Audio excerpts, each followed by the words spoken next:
Hai guys, ketemu lagi sama aku. Jadi sebelumnya kan aku udah membahas tuh teorinya Baek Ijin sama Nahidu yang kayaknya bakal bersatu. Tapi ternyata setelah aku menonton ending episode 16, mereka benar-benar nggak bersatu guys. Nah sebenarnya ending 25-21 ini juga nggak cuman aku rasain ya, tapi beberapa orang rasakan. Bahkan penggemar setia mereka rasakan kalau ending dari 25-21 ini bener-bener nggak jelas gitu loh, jadi nanggung banget. Tapi namanya juga TVN, kalian ingat sendiri waktu endingnya drakor Replay 1988 yang katanya naskahnya sempat diubah sama penulis sama sutradaranya. Itu kan juga nggak jelas banget ya, kayak pemerannya Ryu Jung Yeol tuh kemana. Jadi yang diceritakan itu memang kejelasan hubungan antara dua pemeran utamanya aja, jadi pemeran pendamping itu nggak jelas banget ceritanya kemana. Dan menurut aku yang terjadi lagi di drama 25-21. Langsung aja aku nggak mau bertele-tele panjang-panjang. Jadi beberapa adegan yang menurut aku masih janggal banget nih di hati aku ya. Yang pertama itu waktu ibunya Nahidu itu buka-buka lembaran diarinya Nahidu.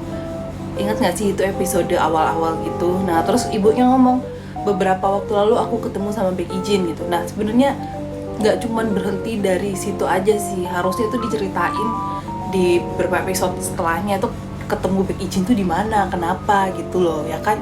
Soalnya ekspresinya Nahidu tuh kayak masih ngambang gantung gitu, kayak sedih pengen ketemu Baek Ijin. Itu ganjel banget sih menurut aku, jadi bener-bener kayak gantung sampai sekarang, sampai episode terakhir itu gantung, nggak ada kejelasan, nggak ada lanjutan dari cerita ibunya itu. Terus yang kedua waktu episode belasan, setelah episode 10 antara 11, 12, 13 episode itu kan ada tuh di scenes terakhir, di adegan terakhir sebelum habis, ceritakan ibunya Nahidu lagi berbaring di sebuah ranjang rumah sakit. Di sini Nahidu, di sini ibunya. Jadi mereka itu berbaring sebelahan gitu loh guys, kayak lagi sakit gitu. Nah itu juga gantung gitu loh, itu nggak diceritakan dia tuh sakit apa, sakit kenapa sampai bersebelahan sama Nahidu, mereka tuh sakitnya gitu. Jadi itu cuman berhenti sampai episode itu doang, nggak ada lanjutannya lagi. Itu bener-bener kayak sebenarnya mereka tuh sakit apa gitu, aku tuh mikir kayak gitu ya. Tapi entah, mungkin aku yang kurang nge sama jalan ceritanya, tapi menurut aku sih itu gantung guys. Yang ketiga yang buat aku janggal tuh bener-bener salah satu hal yang membuat semua orang janggal banget. Bapaknya Kim Min Chae itu siapa? Kenapa bapaknya nggak diceritain sama sekali? Padahal di setiap adegan itu tampak banget kayak Kim Min Chae itu bukan anaknya Baek Ijin. Jadi paling nggak seharusnya, menurut aku sih ya sebagai penonton, seharusnya penulisnya atau sutradaranya itu jangan bikin janggal gitu loh. Tampakin lah bapaknya Kim Min Chae yang mana sedikit-sedikit gitu, biar orang-orang tuh juga walaupun endingnya Baek Ijin sama Nahidu nggak bersatu, tapi agak lega, oh ini bapaknya Baek Ijin. Jadi Baek Ijin itu nggak jadi menikah sama Nahidu karena adanya sosok ini gitu kan, lebih enak ya di mata penonton, bukan kayak digantungin. Nah kenapa sampai mereka nggak bersatu, kenapa si Nahidu itu menikah sama orang lain padahal itu cuman berjalan dalam waktu 7 tahun, sedangkan di Korea kan rata-rata sebenarnya pernikahan itu nggak secepat itu umurnya kalau dipikir-pikir, ya nggak sih. Terus anaknya Kim Min Chae juga menurut aku udah gede banget gitu loh umur segitu.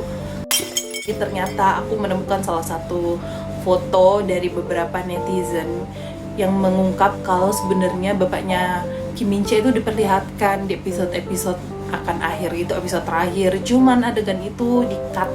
Jadi nggak diliatin siapa bapaknya, kenapa ada bapaknya. Jadi benar-benar adegan itu dihapus dari drama ini. Nah itu kan ngeselin banget guys, harusnya itu ditampilin, ya nggak sih? Tapi terlepas dari semua kejanggalan itu, memang drakor ini menurut aku bagus ya, hampir sama kayak Replay 1988. Sebuah orang yang mencapai mimpi, yang ingin mimpinya menjadi orang sukses, itu nggak berjalan mulus gitu, nggak semuanya mulus, nggak seindah drakor-drakor kayak bisnis proposal gitu loh guys. Itu kan bagus juga drakornya, cuman kan terlalu mulus jalannya ya, nggak seindah itu. Jadi setiap kamu ingin mencapai mimpi itu memang ada beberapa hal yang harus kamu buang, yang harus kamu relakan. Jadi nggak semuanya itu bisa kamu raih dalam sekejap. Memang harus ada prioritas kala hidup kalian sendiri tentang apa yang ingin kalian. Drakor itu juga menjelaskan kalau berpasangan itu nggak mudah gitu, pasti ada plus minus, pasti ada perbedaan pendapat yang akhirnya juga bakal mengakhiri hubungan itu, kayak gitu.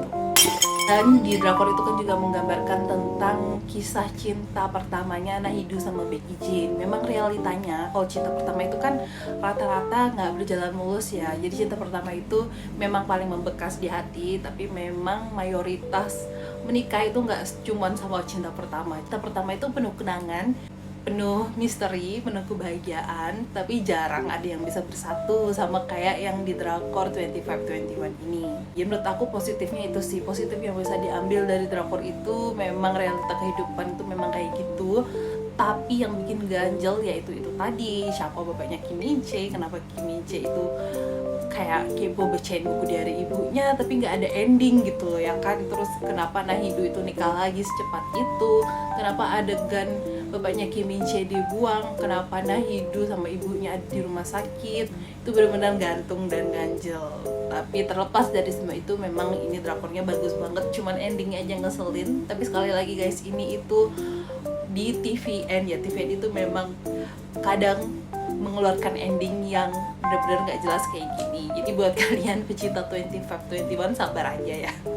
Nah, kalau menurut kalian sendiri nih kayak gimana ending dari drakor 2521 ini? Ganjel juga nggak sih buat kalian? Terus apalagi nih yang menurut kalian bikin hati kalian ganjel dan nggak serak sama ending ini? Komen di bawah yuk. Bye bye. Jangan lupa di subscribe.